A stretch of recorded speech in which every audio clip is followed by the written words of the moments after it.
What's up, design family, and welcome back to another episode of FittDesign TV. So glad to have you back on the channel. On today's episode, we have another sizing guide / grading tutorial. Today, we'll be looking at men's bottoms, specifically joggers. In the sportswear world, fit is important, and we need to make sure that we're grading our fit according to the size. So this video will cover how to look at the major measurements when it comes to men's bottoms and how those measurements move between different sizes. For example, how does the waist width translate between a size small and a size medium?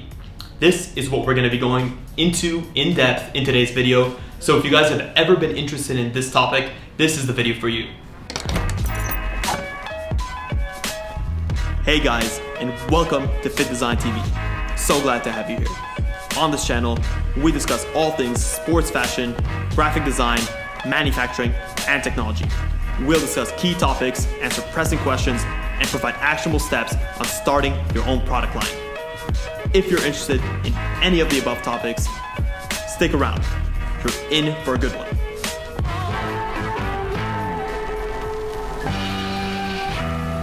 We'll get right into it. When it comes to men's bottoms, we'll be considering a standard full-length jogger. So I have this Spectre jogger over here, and this is what we'll be measuring today. What are some of the measurements that we're going to consider? So we'll look at the jogger, and we'll consider our vertical measurements, and we'll also consider our horizontal measurements. When it comes to our vertical measurements, which is what we'll start with, we're going to look at our outseam. Our outseam is from the top of the waistband all the way to the bottom of the ankle cuff, so where the hem line folds in, so from here to here. This we'll be looking at is, and we've also done a tutorial on how to measure out apparel for fitting purposes, but this is our sizing outseam. This is a size small for anyone's reference, so the outseam is measured from the top of the left waistband, or the right, depends, to the bottom of the cuff. Next, we'll look at the inseam. The inseam measurement is quite important. So that's from the bottom of the crotch gusset all the way down the leg to where the hemline folds in. That is our inseam. So we have our outseam and we have our inseam. Next, we'll be looking at some of our waist measurements or our width measurements.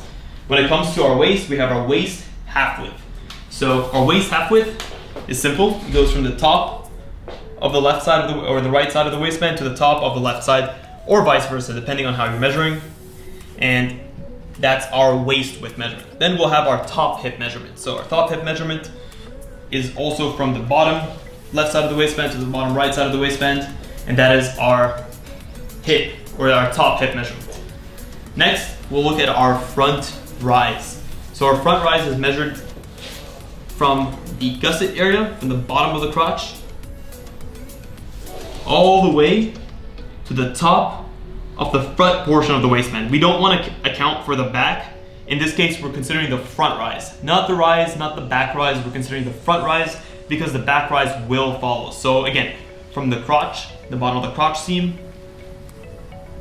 so basically where you have that fabric, all the way to the top of the front portion of the waistband. So all the way to over here. These are the main measurements we're going to consider. We may also consider things like the widest hip measurement. So that's taken at a point where you have the widest. Typically that's in line with your bottom, like the bottom of your gusset line. That's typically where you find the widest hip measurement. And that's important because if you want to get a good fit around the hips, you want to make sure to pay close attention to your widest hip measurement. So let's start. When it comes to our outseam, our outseam is affected by two main things. Our outseam is affected by our inseam measurement and our front rise measurement. So every time our outseam changes between small to medium, medium to large, those two measurements are getting affected. There are two types of joggers. There's pants that have a consistent inseam measurement. You'll typically see that if you're looking at menswear, jeans. Those typically have very consistent inseam measurements between sizes, so you may buy a style that has a size 29 inseam versus a size 31 inseam. However, an inseam can also be graded depending on the specific item. In these joggers, I know for a fact that the inseam does shift depending on the size, and that's what we'll get into today. So our outseam, that's the external length. Starting off with that, usually what you notice in men's joggers is a outseam grading of 1 inch between sizes. So let's look at this size small. This size small, we have a 36-inch inseam approximately. If we want to grade that from a size small to a size medium, we'll go from 36 to 37. From a size medium to a size large, we'll go from 37 to 38. From a size large to a size XL, we'll go from 38 to 39. So on and so forth. We'll be considering 4 key US sizes in this case. So obviously if you're looking at UK sizes, European sizes, that may differ in terms of the numeration, but for US sizes, that's what we have. Next, what are the 2 main measurements that compose the outseam? Well, you have the inseam and you have the front rise. Obviously, those measurements combined don't necessarily make the outseam, but they do have an influence on the outseam size. Our front rise. Our front rise, again, is measured from the crotch all the way to the top of the waistband. Usually between size and size, in this case, we have a front rise measurement of 13.5, which is about right, gives a good amount of space. You'll notice a front rise increase of between 0.25 to 0.5. Usually on a jogger, it's around 0.5. Also depends on where your front rise starts. With this garment, we have more of a dropped crotch, so we're looking at a bit more of a increase or jump between front rise seams, so it is 0.5. So if we have 13.5 on a size small, on a size medium, it'll be around 14. On a size large, around 14.5, and then on a size XL, it might be 14.75. It depends, again, but most of those grading are going to be between 0.5 and on the lower side, 0.25. Take it with a grain of salt. Obviously, each specific fit will have a varying grading measurement, but in our case, we notice a front rise grade of around 0.5. Next, we'll look at our inseam. So we mentioned that sometimes we have a consistent inseam, and then we have what's known as a dynamic inseam, an inseam that changes according to the size. This specific style has a dynamic inseam that lengthens with the different size. In this case, we have an inseam of, making sure that we're measuring straight from the middle of the gusset, we have an inseam of around 25.5, 26. Let's just say 26 for clarity's sake.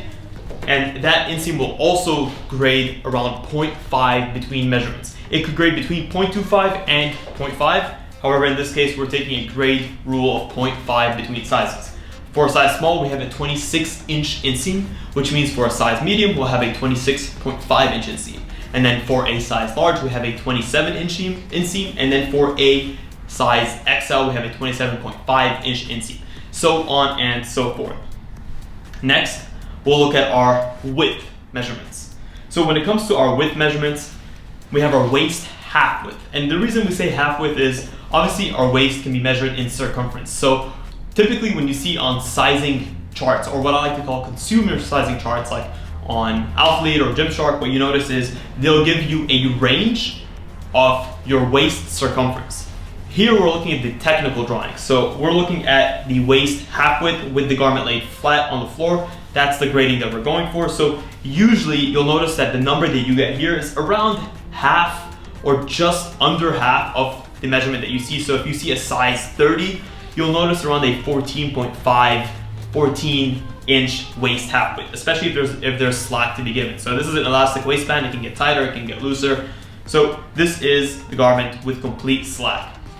Our waist half width in the size small is 14.5, which is typically what you'll notice these garments to be at. 14.5, size small. We're going to move 1 inch, approximately 1 inch between sizes. So if we have a size small at 14.5, we'll notice a size medium will be at 15.5.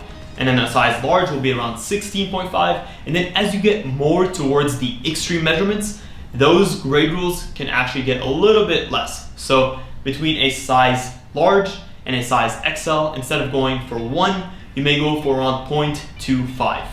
So when it comes to our waist half width, remember that your 1 inch half width translates to around 2.2, 2.25 in your circumference width. So if you're measuring yourself, look at a 14.5. If you're a size 30, know that a 14.5 inch waist half width will fit you quite well. Next, we'll be looking at things like our hip or our widest hip measurement. Our widest hip measurement is extremely important. If we don't have a correct widest hip measurement, what you'll notice is too tight of a fit around your crotch area. So we need to make sure that there's ample room for you to move around it and to be comfortable in. At the same time, if there's too much fabric, what you're gonna get is an uncomfortable amount of bunching. Usually on these garments, the waist or the widest hip width is in line with your gusset seam. So if you take the vertical line of your gusset seam, you go across. In this case, we notice it's 19.5. This is a more extreme measurement, so it typically translates to around 1.25 between sizes. So if you're going for a size small to a size medium, you may go from 19.5 to around 20.5, depending on the fit that you're going for. This is a athletic to relaxed-ish fit, so we also have a bit more slack to play with. So we're going 19.5 to 20.5, then 20.5 to 21.5, 21.5 to 22.5, so on and so forth. And obviously, as you get towards the extreme sides, if you're going for like an extra small, you may have to lessen that measurement. If you're going for a triple XL, you may have to lessen those waist measurements. Again, take these with a grain of salt. They're just meant to give you an understanding or a sort of baseline to judge how you should be grading your measurements off. Some of the wild cards out there are things like your ankle half cuff. So your ankle half cuff, obviously that needs to be graded as well between size and size. A size triple XL ankle half cuff is going to be wider than a size extra small. So it makes sense that we would grade that accordingly. Here we have a half cuff of 5 inches approximately. And what I've noticed is usually between sizes, we're moving between 0.25 and maybe 0.125, depending on the jump. Something from a small to medium, that may be 0.25, from a medium to a large, 0.25, from a large to an XL, 0.25, maybe from an XL to a double XL, 0.125. Again, it depends on your fit, and at the same time, if you have something that's much more of a tapered ankle, you may have less of an increase. If you have something that's more of a oversized or relaxed fit or a straight cut boot fit, then you may have more of an increase. So again, play it by ear and make sure that you're appropriating or you're applying the appropriate grading. That's pretty much it when it comes to full length joggers. We'll do a video next on shorts. Shorts have slightly different grade rules because obviously you have less fabric to play with. So we'll do another video. If you guys want to see that, please consider smashing a thumbs up and letting us know that you want to see the video so that we know to invest the time into it. Again, thank you guys so much for always tuning in, giving us your feedback. We really appreciate it. We love putting out these videos, and we hope to put out many, many more videos. Thank you so much for tuning in to FittDesign TV. Until next time, stay awesome.